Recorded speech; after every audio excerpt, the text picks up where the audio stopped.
जय जय रघुवीर समर्थ. श्रोत्यांनो, जीवनात आलेली संकट, अपयश, निराशा, प्रत्येक कामात येणारे अडथळे आणि देव काहीच करत नाही, माझं नशीब झोपलं आहे, असे जे काही विचार आहेत ते थोडा वेळ बाजूला ठेवा. निरूपण चालू असताना एका गावकऱ्याने उभं राहून समर्थांना प्रश्न केला.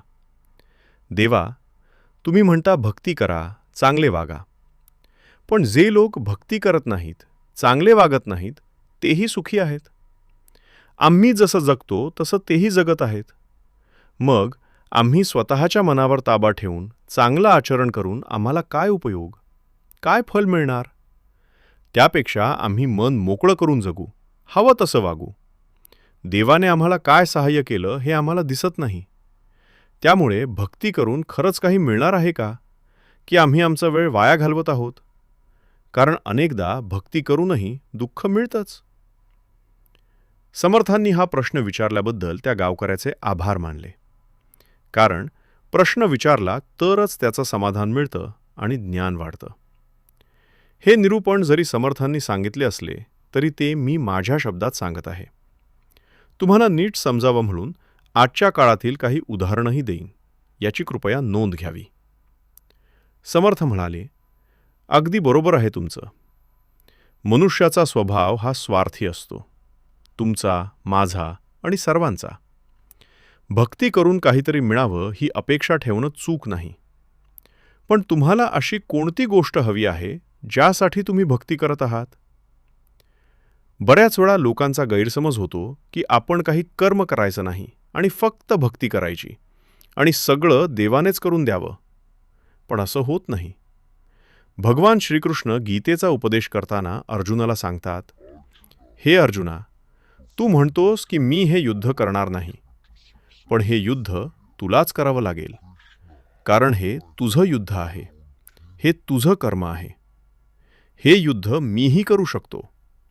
संपूर्ण कौरव सेना क्षणात भस्म करू शकतो, पण ते माझं कर्म नाही, ते तुझं आहे. म्हणून तू कर्म कर, फलाची अपेक्षा ठेवू नकोस. जर युद्ध हरलास तर वीरगती प्राप्त होईल आणि स्वर्गात मानाचं स्थान मिळेल. आणि युद्ध जिंकलास तर पृथ्वीवर राज्य करून शेवटी स्वर्गप्राप्तीच होईल. पण जर तू कर्मच केलं नाही आणि बसून राहिलास तर पुढची पिढी तुलाच दोष देईल. लोक म्हणतील, जर अर्जुन एवढा पराक्रमी असता तर त्याने युद्ध केलं असतं. म्हणजेच तू अपयशासाठी ओळखला जाशील, कारण तू तुझं कर्म केलं नाही. समर्थ पुढे म्हणतात, तुम्हाला वाटतं तुम्हाला दुःख मिळत आहे आणि देव काही करत नाही. पण तुम्हाला फक्त वरवर दिसतं. खोलात जाऊन विचार करणं तुम्हाला जमत नाही. समजा तुम्ही एखादा पदार्थ खाल्लात आणि तुम्हाला माहिती आहे की तो खाल्ल्याने तुम्ही आजारी पडू शकता. तरीही तुम्ही तो खाल्लात आणि मग तुम्हाला उलटी झाली.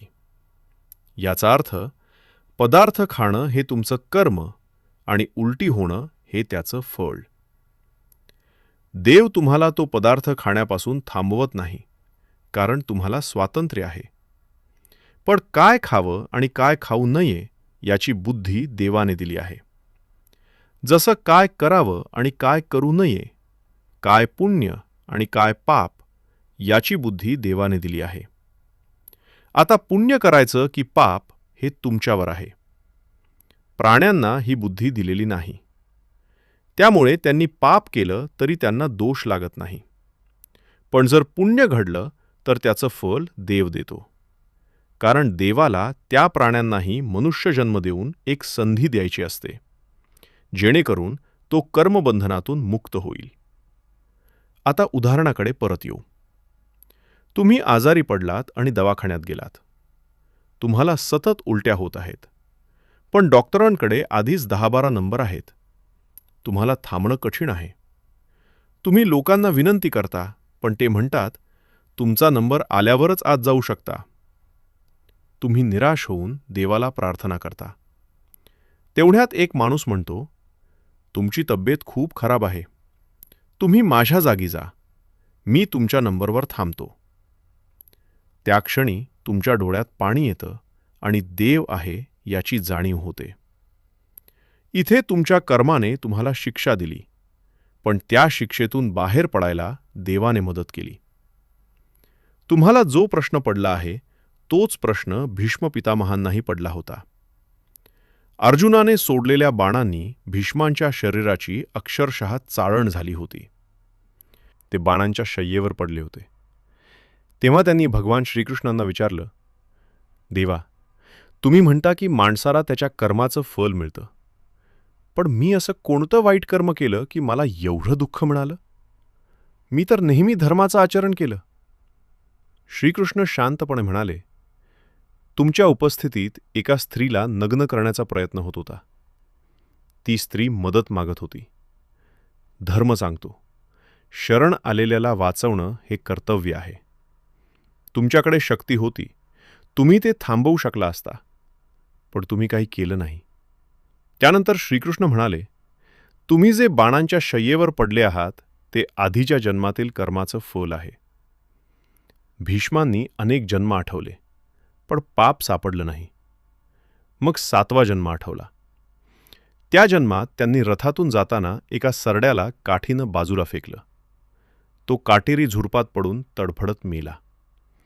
मरण्यापूर्वी त्यानं देवाला प्रार्थना केली, ज्यानं माझी ही अवस्था केली आहे त्यालाही असाच मृत्यू येवो. त्या प्रार्थनेमुळे भीष्मांना बाणांच्या शय्येवर मृत्यू मिळाला.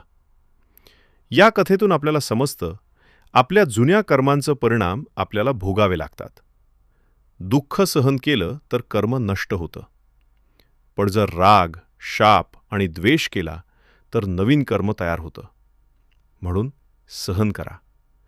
देव तुमची परीक्षा घेत नाही, तर तुमची कर्म संपवत आहे. देवालाही कर्म चुकलं नाही. भगवान श्रीरामांना 14 वर्ष वनवास भोगावा लागला. श्रीकृष्णांनी जन्मापासून संकट पाहिली. म्हणून चांगली कर्म करा.